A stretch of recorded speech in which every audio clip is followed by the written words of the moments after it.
welcome to the Building and Growing podcast. We're delighted to have James Horrax here today. Welcome, James. Thanks, Lucas. Really appreciate it. Thank you. You're most welcome. Look, James is a partner at Yellow Jersey PR, and you've had, quite an interesting background. I'm not going to do a spoiler, but it'll be great, to maybe kick off with a little intro to yourself and your background. Absolutely. Well, thank you once again, Lucas, for having me here. So my background actually, funnily enough, begins in the murky, terrible world of British politics. Lovely. And I actually got my first role out of uni working on the Boris Johnson for Mayor of London campaign back in 2007, 2008. And I was part of his comms team alongside a whole bunch of other people, and additionally to which, in conjunction with sort of having a comms function within that campaign, was responsible for effectively putting together the campaign office and making sure that it actually worked. Wow. Which, and forgive me because this is probably going to be only applicable to anybody who knows London. Yes. But there is a famous building where the old London Assembly used to work out of, called County Hall, which is on the South Bank opposite the House of Parliament. Lovely. And it's a beautiful building, absolutely stunning building. Terrible infrastructure.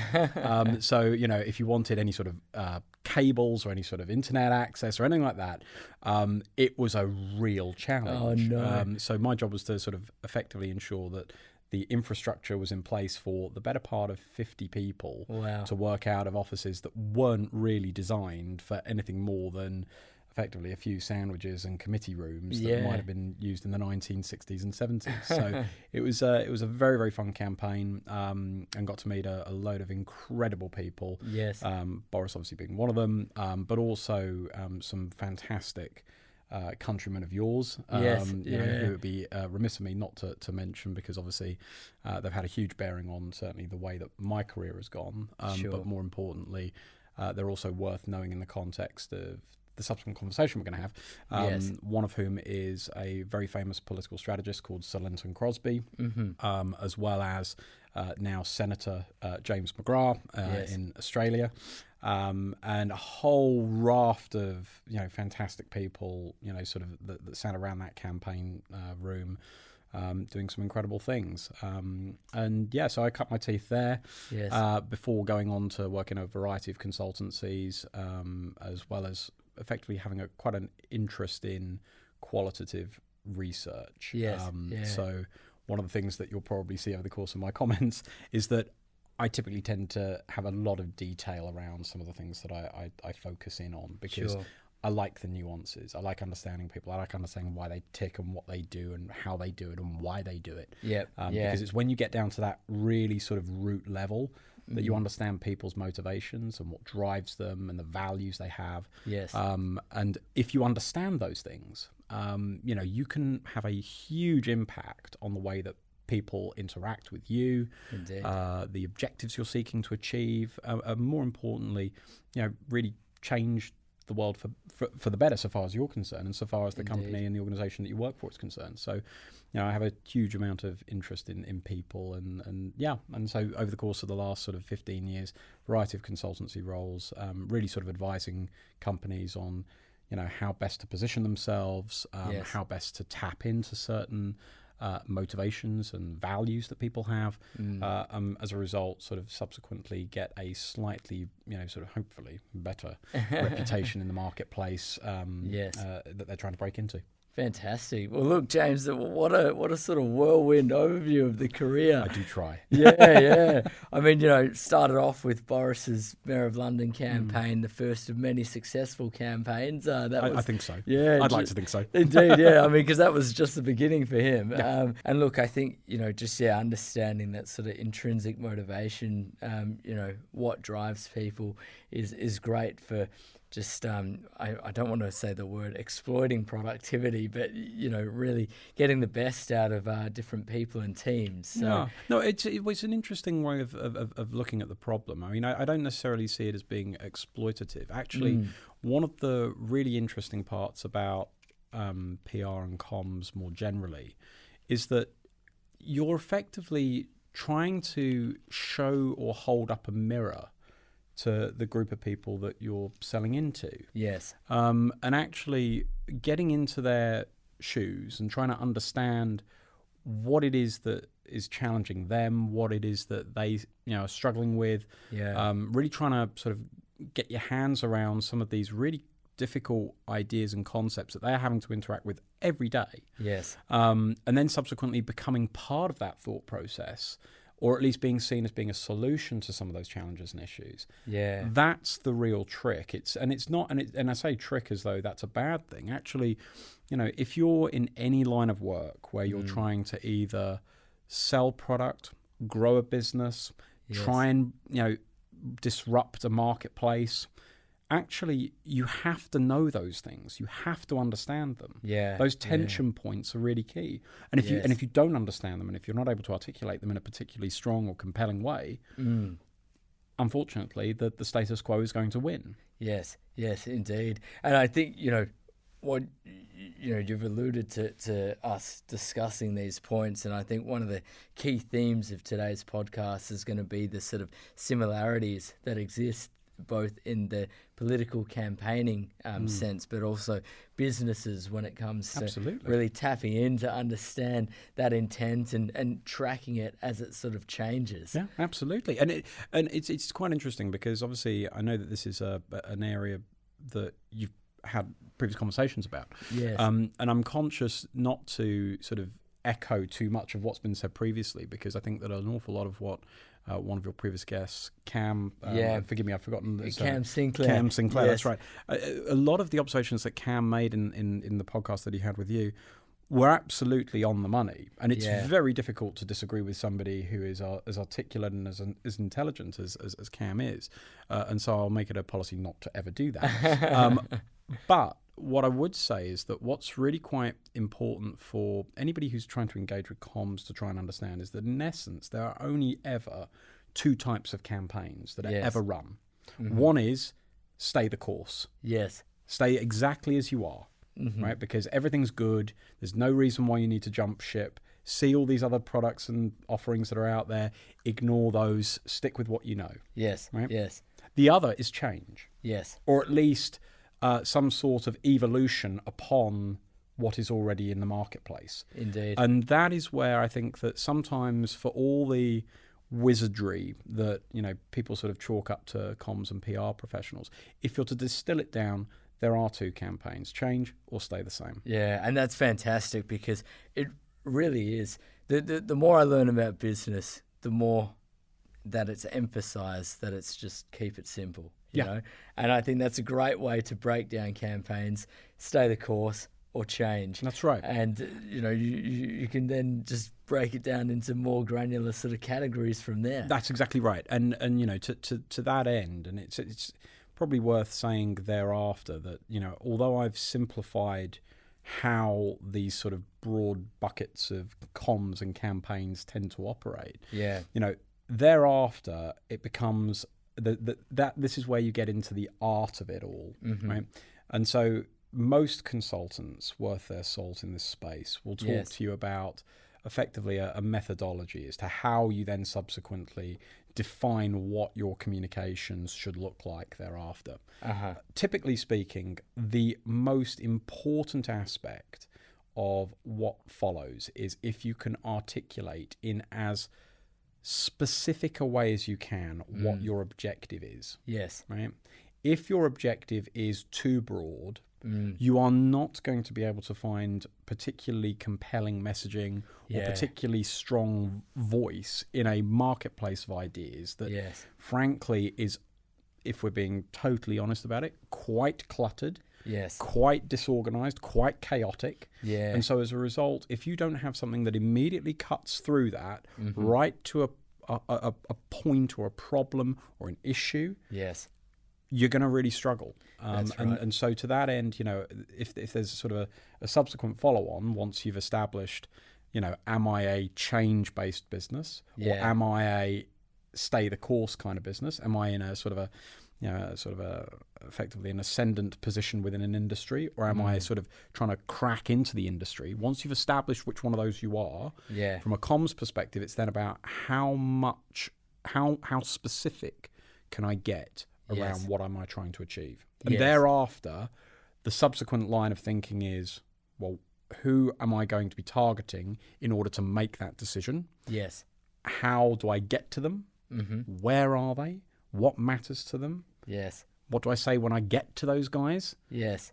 And then subsequently, measuring how well you're doing as a result of that. Indeed. Fantastic. Look, James, let's dive straight into an example, if you don't mind. And I know that just then, you were referring to that in the business sense. But should we start off with, maybe an example of one of your favorite political campaigns? Oh, if we must. Yeah, that's it. I mean, I know on the podcast we talk a lot about business and it's fantastic, and we're going to get into some extremely good examples later on. Yeah. I'm sure. Let's start off on the political side and then weave our way back to applying those methodologies into business. Yeah, of course. Absolutely. Yeah. So, I mean, I suppose that if only because, and I'm going to have to be a bit mindful here because, as I'm sure you can probably appreciate, there are aspects of campaigns and the things that you do that you can't talk about for very good reason. Not, by the way, because of anything nefarious or anything like that, just because, there are confidences that need to be maintained around people and all the rest of it. So from that end, I think that actually one of the most, if you're looking at what a successful campaign or communications campaign looks like, the best ones to use if you're looking in from the business world into a sort of an analogous sort of political example would be if you were to look at, actually, funnily enough, both of the big events that happened in 2016. Brexit and Trump in the States. Yes. And I don't use those two examples to rile people up. Though if they get riled up, that's fine as well. But the reason why I use them as examples is because of a couple of very, very important things that sort of tend to happen where people are looking in on politics from the business world. The first is that, and I've no doubt this is something that your audience and yourself probably get inordinately frustrated with, which is that messaging in political campaigns is so basic and so simple that it almost becomes tedious. Yes. And there's good reason for that, right? And this is something that I think that, if anybody's planning on engaging in PR or campaigns more generally, they need to bear this in mind.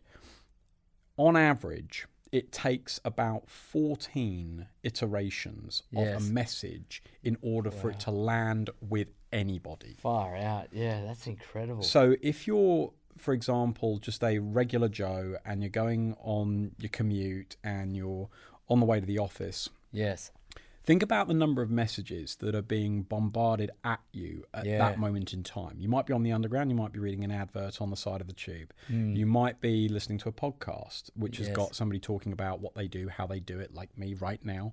Or you might be reading a newspaper, or you might be, doing any number of different things.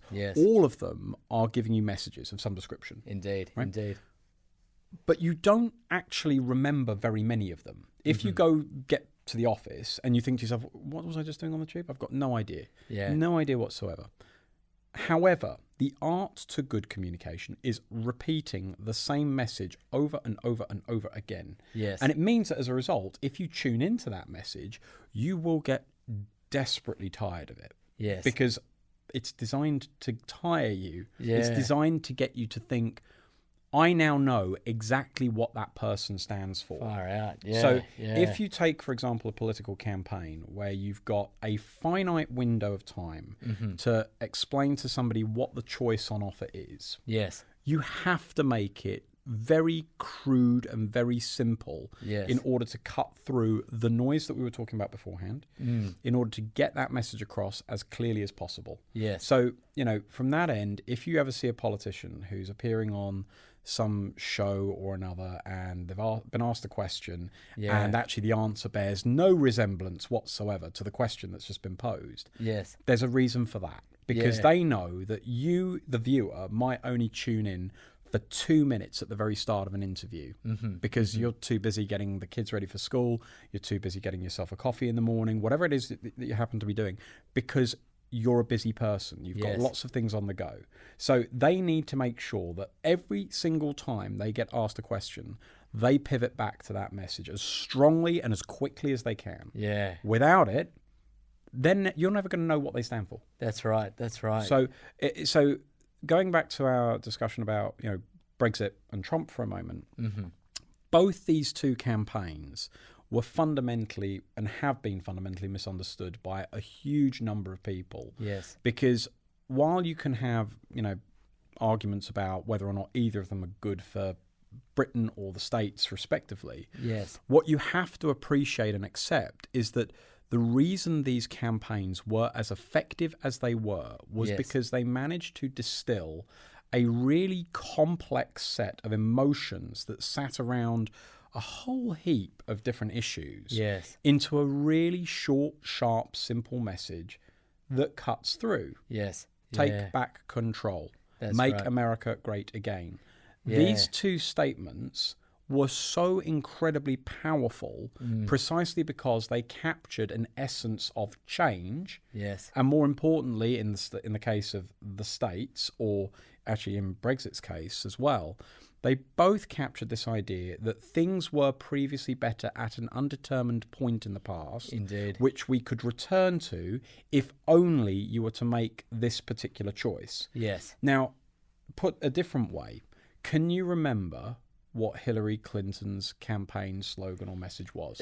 I can't, and actually it was going to be a responding point of mine, the same question. So here's the kicker. If you look at what Hillary Clinton's campaign slogan was, it was, "I'm with her."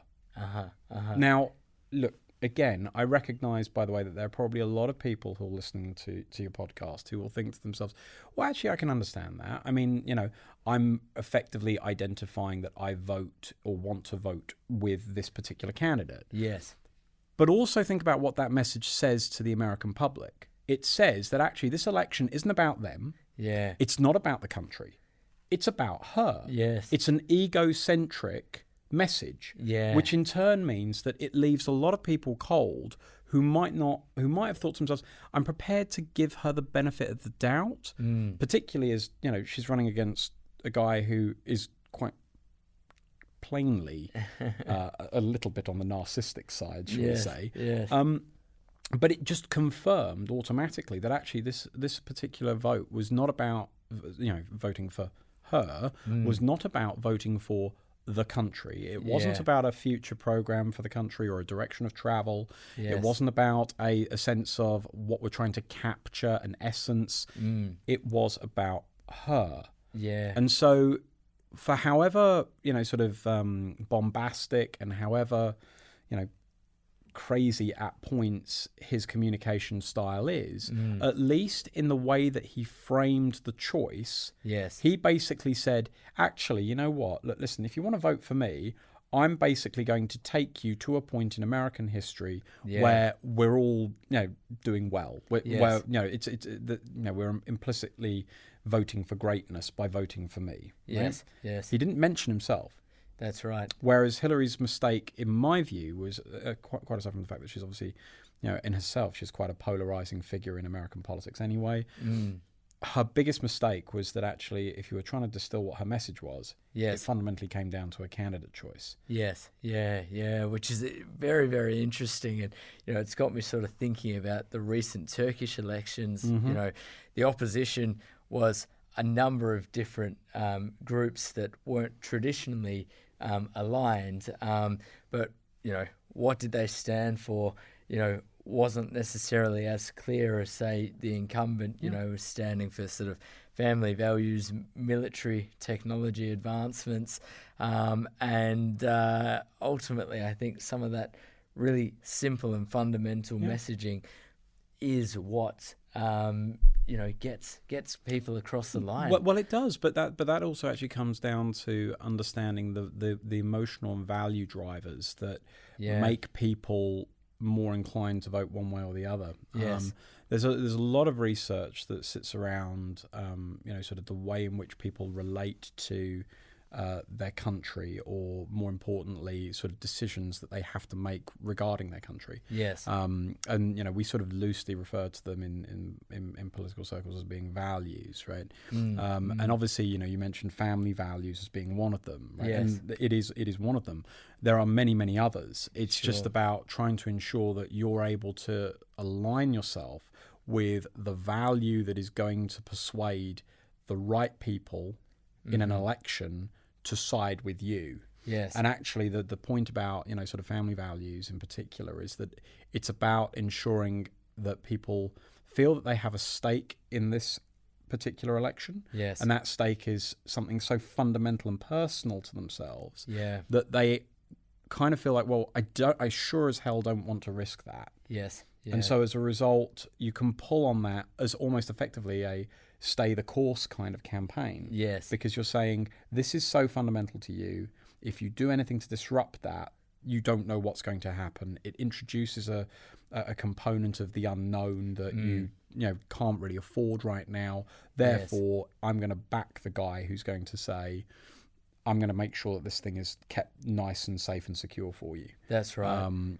But that again comes down to understanding, who's going to make that decision ultimately, and obviously that's in elections anyway, swing voters who might be dispersed, universally and nationally. It's unlikely, but there you are.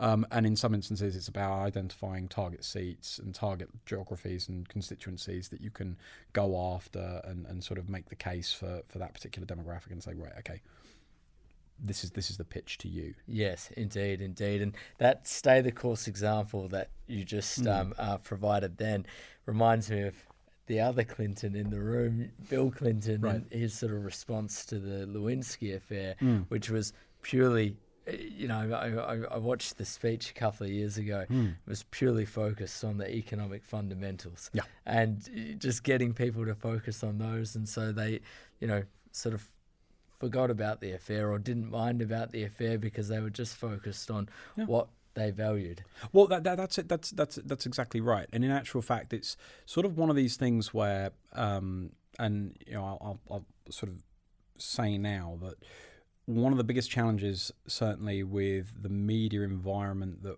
certainly businesses and politicians face right now, is that in order for it to have remained relevant in the age of social media, it's had to become almost partisan in and of itself. Because, and there's the sort of the old adage that did the rounds during the course of the pandemic that everybody on Facebook was an amateur virologist because they all knew everything there was to know about this virus and what it was going to do and all the rest of it. And actually, because of that, you are bombarded with opinion. Yes. Right. There's usually a kernel of fact that sits within the opinion, but it's normally been blown out of so much proportion that it no longer resembles that which it actually is, which is a data point, a singular data point that could be useful, might not be useful. We don't know. But because of people's need to fill the air with their own view and opinion, actually you end up in this situation where media or traditional media is now competing for eyeballs with the same platforms that are allowing people to basically say, I'll curate what I read, I'll curate the people that I'm listening to, I'll put my own spleen out in public for everybody to see, and hopefully everybody will agree with it, and I'll be affirmed because I've got these little heart buttons that everybody seems to click just randomly for no good reason. And so as a result of that, on the traditional media side of things, there is a sort of almost sort of echo chamber like sort of phenomenon that happens whereby the left of centre, particularly if there's a right of centre government anywhere, will fixate or criticise on particular policy areas to try and generate more interest from people who are naturally inclined towards that particular opinion. Yes. Equally, the same is true when there's a left of centre government in charge, and the right of centre media outlets will do something similar. And it's all designed to try and ensure that they've got your eyeballs for as long as possible, which in turn helps to generate advertising, clicks and banners and all the rest of it. And listen, it's a model that a lot of media companies are struggling with right now. And it's one that, some are doing better than others. Yes. But fundamentally what it means is that in your Clinton example, you end up with what appear to be two very distinct and parallel conversations happening across the nation. You have one who's like, no, the economy is stupid. Yeah. Listen to what I'm saying on the economy. And this is much more important than all of the issues that sit around alleged infidelities and all the rest of it, which go to a question of character and personal integrity. Yeah. And more importantly, whether or not somebody likes somebody or not. Yes. And you end up with these two parallel conversations as a result of it, which in the States has been almost properly formalized by the way it's become so hyper partisan. And obviously this is something that Cam in particular knew because of his time out there in the States. But it's something that as a sort of a mad keen observer of US politics, because invariably what happens there usually ends up being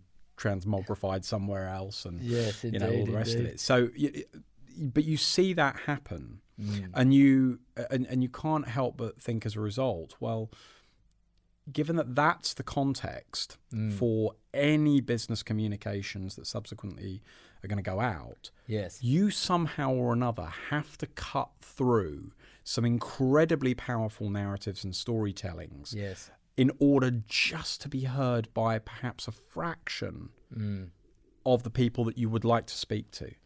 And then the trick is, can you do it repeatedly, over and over and over again, to get to that magic 14 number?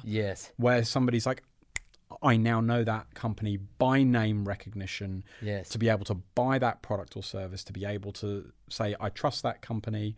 And so, there's a real, and this is where obviously, as you can tell from the way that I'm speaking, this is where I get passionate about, right? Because I think that sometimes PR and comms kind of gets bucketed as being like this sort of slightly sort of soft, airy, fairy kind of not really there kind of industry, inundated with floozies and sort of hacks who couldn't quite make it.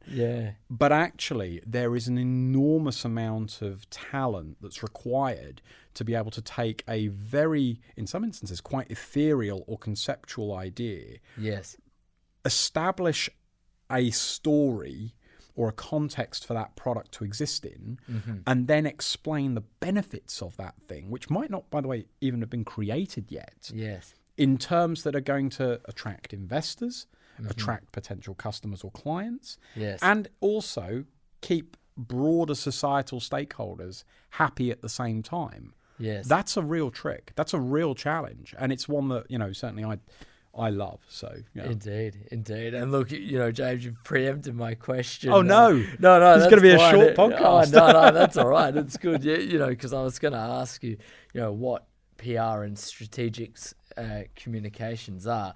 But I think you've started off with a very good definition of what it is and tied it in beautifully with that sort of 14 touch points. So just to sort of build out a little bit further on the Stratcom's PR side, because I think that, and there are, by the way, a lot of consultancies who will shy away from the PR badge because of the various reputations and indicators that go along with that particular industry, right? It's one that, frankly, I don't really have a problem with. It's a channel. It's a channel of marketing. Now, Stratcoms, broadly defined, involves a combination of helping business to quantify the objectives that they are seeking to achieve, and then subsequently put some communications around that. Now, in political terms, that means sort of effectively establishing, okay, well, what do you want to achieve? I want to win this election. Cool, great, brilliant. Well, who's going to make that decision for you? Identifying that group of people who are going to be critical to voting a particular way or the other. Establishing what's important to them. What you have to say in order to persuade them over to your side of the argument. More importantly, sort of how do you best do that? And obviously, PR is, how do you do that, or one of the ways in which you can do that, and then subsequently how you're doing as a result of it. Now, PR in particular sort of has grown in terms of the nature of what it encompasses. Yes. I think that quite a lot of people assume that PR is just simply you engage with journalists or publications to get coverage. Certainly true, we do that. Yes. But it's also about much more than that, because to that point around, you've got to have multiple touch points with a brand or with a business or with a politician or a political party. There are various other channels that can also bring into play as well. So you might have within, we certainly do at Yellow Jersey, we'll have people who are specifically tasked with ensuring that, for example, email content, email marketing is correctly phrased and positioned. We'll have people who are specifically on social or professional medias to try and ensure that people's messages are getting out through that particular channel. You will have people who are specialist in dealing with journalists or crisis issues or reputation issues. And so all of these respective channels touch on that broader point, which is around, well, what's your message? What's your story? Yes. And as an agency, obviously that's our tagline is, what's your story? And that basically requires an understanding of, well, not just what the story is, but all those other issues around who's the audience you're trying to target, where are they, how do you get to them, indeed, and how do you measure them? And that's really how that sort of multi-channel campaign approach comes to life. That's right. And what I really liked there was how you gave examples of having professionals who are dedicated to particular channels, and then just making sure that you're being consistent across those channels with the messaging. Absolutely. And look, listen, it by the way, one of the other elements to this that's also worth considering is that just because you start in one channel, and I'll use the example of Boris here. One of the first roles that I had was actually setting up or helping to establish his Facebook page. Okay. Yes. And for a brief moment in time, I can lay claim to the fact that he was the second most followed politician on Facebook after Barack Obama. Yeah. So from that end, one might reasonably say, well, you're just a social media guy. Yes. Well, I can do social media. And actually, quite a lot of PRs can sort of multitask and do multi-channel stuff because, the way that PR has evolved over time requires you to have a knowledge at least of how new technology platforms or new methods of communicating are impacting, voters or impacting clients and consumers. Yes. And social media is just one channel in that regard. Yeah. But like I say, if you still look through, for example, and we're getting to actually, funnily enough, to a slightly different point in the evolution of comms, which is to say that people now recognize that social media platforms are being used to deliver that message, which in turn means that there is a little bit more suspicion among consumers and people who use those platforms about what's being presented to them. Yes. And obviously this sort of comes across very, very clearly in those, fantastic influencer pictures where, somebody, and it's usually either a very attractive, woman or man who's sort of doing sort of gym selfies and then sort of saying Insta picture, real picture, and sort of demonstrating that there's a sort of a difference between what's being put in front of your eyes and what the reality is. And the same is true, by the way, in what news appears. Yes. So, from that end, I think that certainly with traditional news, there is still an editorial process at play there. And so, if nothing else, that this has gone through a lens of somebody else to establish, is this a fair and accurate article? Yes. Is there at least some measure of, I wouldn't necessarily say contradiction, but certainly some elements of devil's advocate within the article that allows for that balanced and sort of more fair representation of the issue or the company or the idea at play. So, when that does subsequently appear in somebody's social media feed and they see that, so it looks like so-and-so's been in the Times today. That's great. Yes. That provides them with additional validation on top of, okay, this isn't just somebody saying it. It's been earned. This particular, indeed. And this goes back to sort of the marketing channels of earned, owned, bought, that sort of stuff. Yes. So from that end, you know, PR has multiple different channels that you can use, multiple different disciplines within PR, Yes. but all of them are designed to try and ensure that consistency of message, that consistency of voice, Yes. so that people know that, you know, the business isn't just simply a sort of a bit of a weird social media phenomenon, but it's a real world thing as well. It's something they can touch, Yes. feel, and have a tangible, you know, sort of interchange with in any different area of life that they choose to have that in. Indeed. And James, I think that's a fantastic opportunity to now dive one level deeper into the application of that. Earlier on in the podcast, you mentioned that some of the work that you and the team at Yellow Jersey do is helping companies enter, let's say, an established arena, and the messaging that accompanies, let's say, that entry and that market penetration. So should we dive into it? Yeah, absolutely. I mean, so this is where, to a certain extent, and there are when you're a startup or when you're a scale-up business, you have, as I was saying before, multiple different audiences that you're trying to communicate with at any one moment in time. Yes. Some of them will be communicating to current investors to demonstrate that there is actually, you know, some traction that their product or service is getting. Yes. Some of them will be communicating to prospective investors because they might be going for a new funding round, or they might be sort of looking to see, well, you know, is there other partnerships we could be unlocking if we can attract the right interest in the right VCs, or perhaps the right type of family office or institutional investors. Some of them are thinking to themselves, actually, we just need to acquire clients and we just need to acquire customers, and we need to demonstrate that it's feeding through into the bottom line. Yeah. Whichever way you skin it, for a scale-up or a startup, you sort of need to have that presence in a PR sense or in a comms sense, if nothing else, to be able to get that across. Now, in some instances, that is not going to be PR newsworthy, right? And, you know, one of the great failings in PR is actually, you know, effectively not being able to express to people, actually, this is not a story. This is not newsworthy in and of itself. The skill thereafter is, how can we take this thing, make it newsworthy by either sort of bolting on other aspects to the business or other sort of developments that might be happening within the business, in order to tip it over the edge where somebody might be inclined to say, I want to know more about that.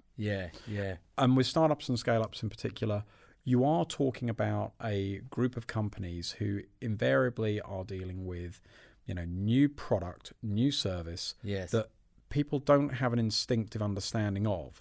So there's an education process as well, which makes that even, and, you know, it's one of the frustrations that we certainly see with a lot of our entrepreneurs that we work with and business owners that we work with, is that they see that this solution or product that they've got is the key to unlocking an enormous opportunity for, you know, insert your stakeholder group of choice. Right?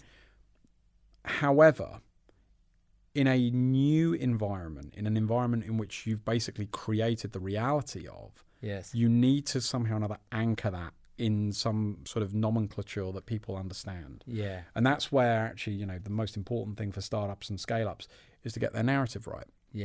Actually, it's important for everything, but it's particularly important for startups and scale-ups because, as I said, they don't have that anchor point in people's lives to be able to say, it's kind of like this. Well, is it kind of like that? I don't know. Maybe it is. But the most important thing is, how do you cut through to a point where people are like, oh, so that's what it does. Or that's how this fits into the broader ecosystem that I'm a part of. And, you know, because entrepreneurs and people who own businesses at that sort of end are literally running at 110% doing everything because, you know, to get something off the ground is, you know, far harder than actually keeping it in the air once it's in the air. Indeed. Sometimes the messaging and the PR and the communications takes a back seat because you just assume, well, I can talk to the product, I can talk to the service, and therefore I don't need to worry about anything else. Well, that's not strictly true because you're time poor. You need to have people who can communicate what you do, in a meaningful and at the same time easily understood way. Yes. And you need to subsequently have people who you can trust to be able to put you in front of the right audience or the right media who are going to get you in front of the right audience. Yes. In order to make sure that message cuts through. Indeed. And that's something that, we certainly see as being sort of the first real sort of hurdle that needs to be overcome is, okay, talk to us about the product. Let us immerse ourselves in what you're doing. Not because we want to, be best buds with you, though that would be great if we could. It's to do with how can we best express and sell this idea that is so revolutionary, so new, into a marketplace that is either tired, bored, stale, pick your adjective, and then subsequently gain traction for you to grow. Indeed. And this brings me back to, when I started at Revolut, which was just after they became a unicorn, so early 2019. And back then, sometimes I would make calls to different stakeholders to discuss Revolut business, and a lot of the time, people would just hang up the phone. Yeah. It was difficult because the business itself wanted to be known as, the company that was creating a financial services ecosystem. Yeah. But what people wanted to know us as was, you guys help us save money on FX. And, it was almost like you're getting pigeonholed. And so you had to lead with that and then start talking about the other problems that, in my case, Revolut Business was able to solve in terms of, let's say, having real-time bank feed syncs with accounting software, and ease of reconciliation for receipts and whatnot.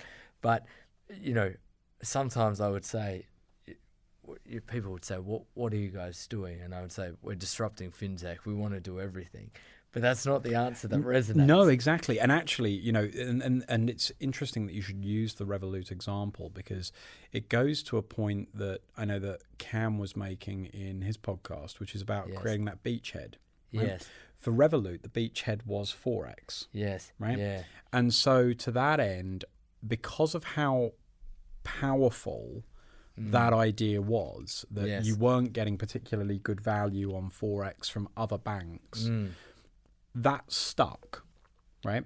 Which means that as a result, it was fantastic. Yes. Because obviously, it had resonance and people were prepared to give you, a second hearing because, okay, you're the Horrax guy, right? Gotcha. Yes. However, and this is where, the sort of the challenge on the communications end is, you have to have a flexible enough narrative that as the business grows, you're not being pigeonholed as being what you were originally known for. Indeed. So, that's where, and we see it again quite often with a lot of the clients that we work with. They have a very specific application in mind, which makes complete sense from a business perspective. Yes. We want to ensure that we've got X amount of market, share by the time that we've got to this funding round or whatever it happens to be. Yes. But if that communications narrative is not flexible enough to be able to allow you to grow and say, look, listen, we were this, however, we now do this. Yes. It's very, very challenging.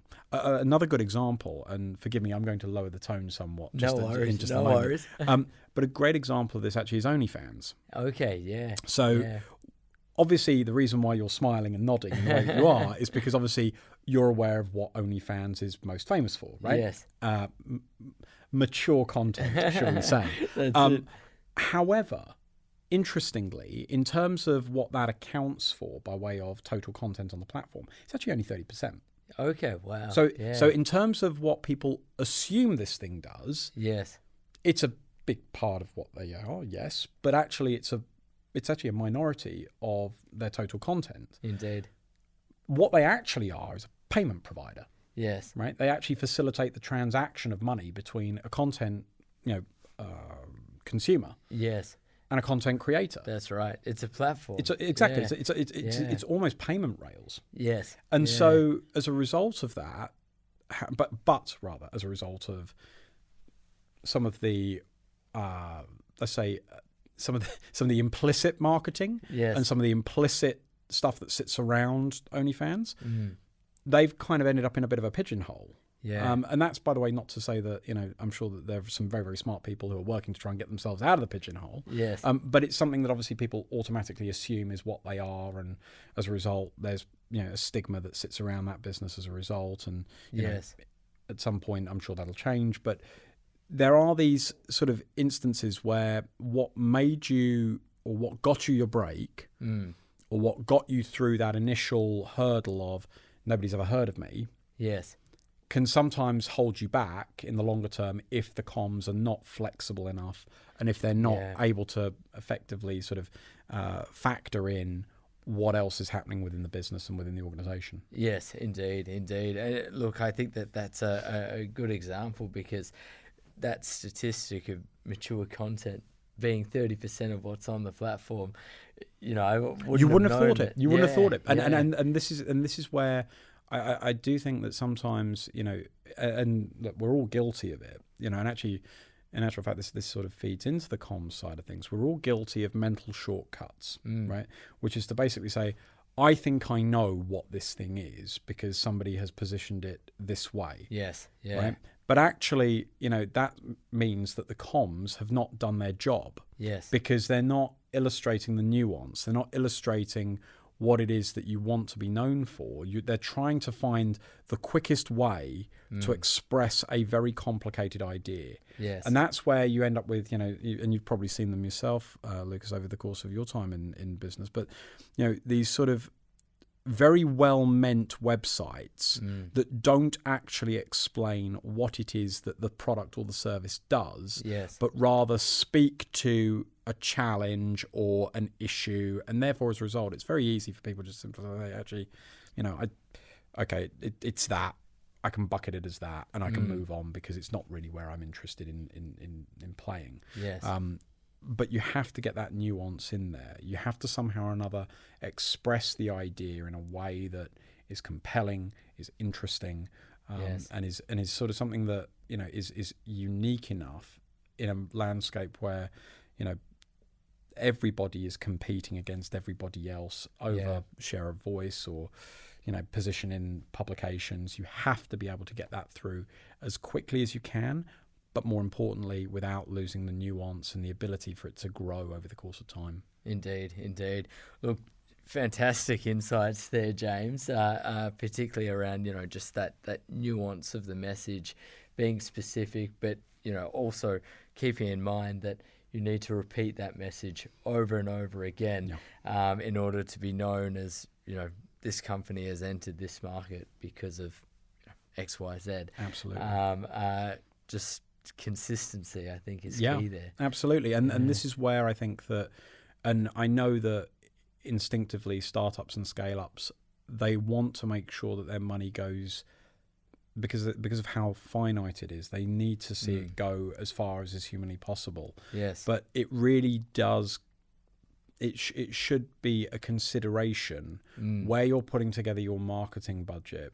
You want to think about how you can replicate the same message to the marketplace as frequently as you can. And sometimes in-house people are going to do that just fine. Yes, yeah. However, sometimes in order to achieve those economies that we were talking about previously, having people who have got generalist experience across a variety of different PR channels who are able to sort of put together a more holistic campaign around where you're trying to go and who you're targeting and how frequently. Sometimes it behoves them to consider a consultancy or an agency to sort of lean in and give them a slightly different interpretation of what's actually going on with that business and the landscape that they're operating in. Indeed. I think it's always good to have different perspectives of what's going on in the market and how best to approach it, because one of the main benefits of hiring a consultant or a consulting agency is that they should have walked through fires that you want to avoid. Yeah, and indeed. That's what you're paying for. Exactly. And or indeed, if you have to walk through a fire yourself, at least know somebody who can put the fire out. Yes. Yeah. And that's but that's absolutely right.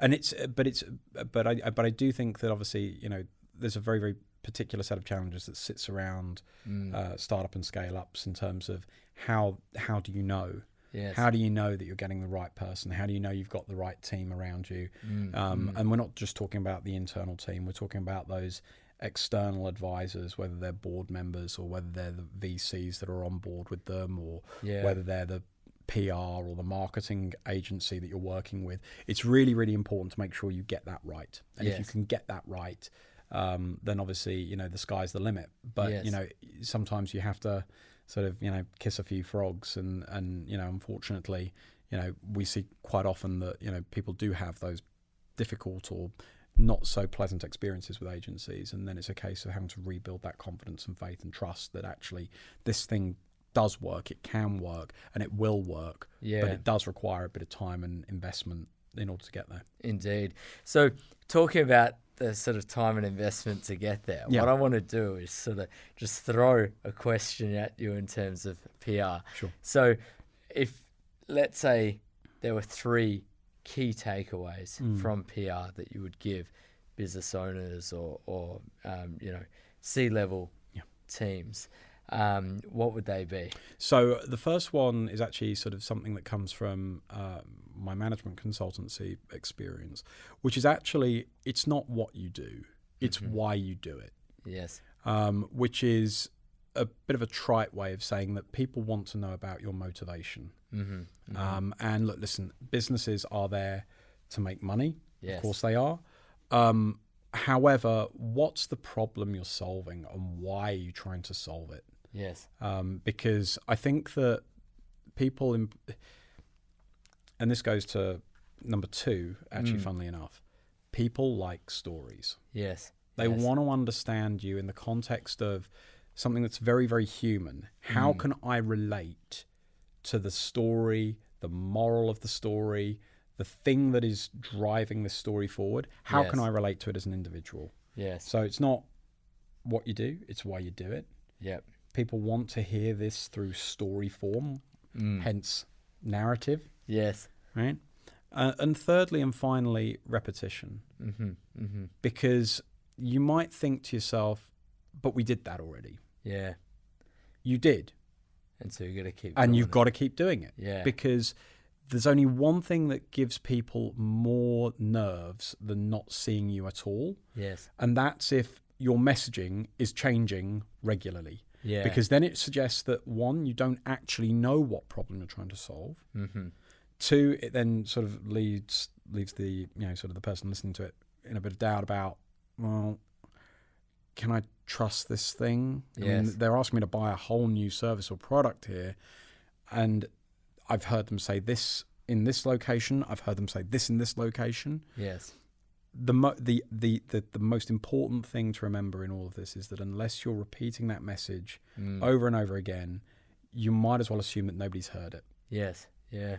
That makes sense. These are fantastic takeaways. You probably saw me writing notes there. Well, look, listen, if it helps you as well, Lucas, that's all the better. It does. All the better for everybody. That's it. Yeah, I don't think I've ever written as many notes as I have today in any other podcast. So it's excellent. And look, James, just pulling it back to the political side. Now, I think it would, you know, if I said, what are 3 takeaways for politics? I think that's too broad of a question. Don't get involved. Yeah, that's it. So look, let's flip that. So let's say that somebody did want to get involved in, you know, let's say a career either as a politician or in political campaigning or lobbying.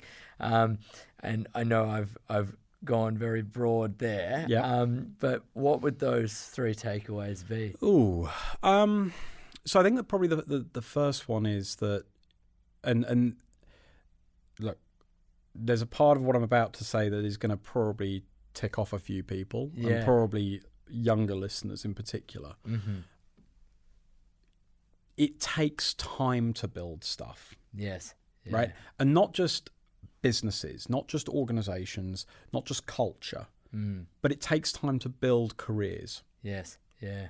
In the same way that we were talking just a moment ago about repetition of message. Yeah. Actually, how does somebody get known as being good at doing anything? It's repeatedly doing the same action to a high enough standard that somebody's prepared to trust them to do it implicitly. Yes. Yes. Right? And so when you're going into something like politics, one, never underestimate just how many people are interested in going into that space. It's a very competitive world, particularly at the entry level. Yes. Right. And I don't mean that in a disparaging sense, but more that, if you're going into an MP's office, or you're going into a lobbying company, or you're going into a campaigning or marketing company, or an advertising company, or heaven forbid a PR company. If you're going into one of these places, don't underestimate just how many people are also having the same line of thinking that you are. Yes. There are a lot of them, which means that as a result, you have to stand out somehow or another. Indeed. And that means that you've got to be able to demonstrate a commitment.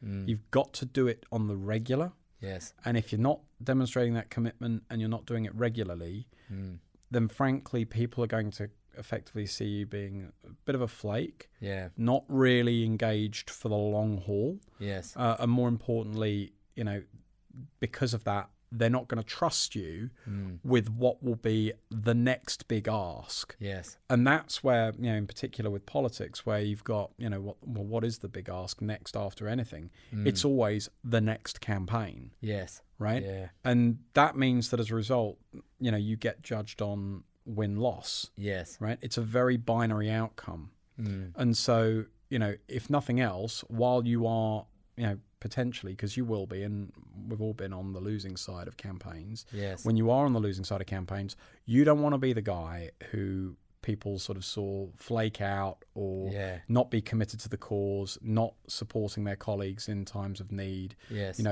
Be there in the trenches with them. And that doesn't necessarily mean that you have to be, an A-star performer all the time, because you won't be.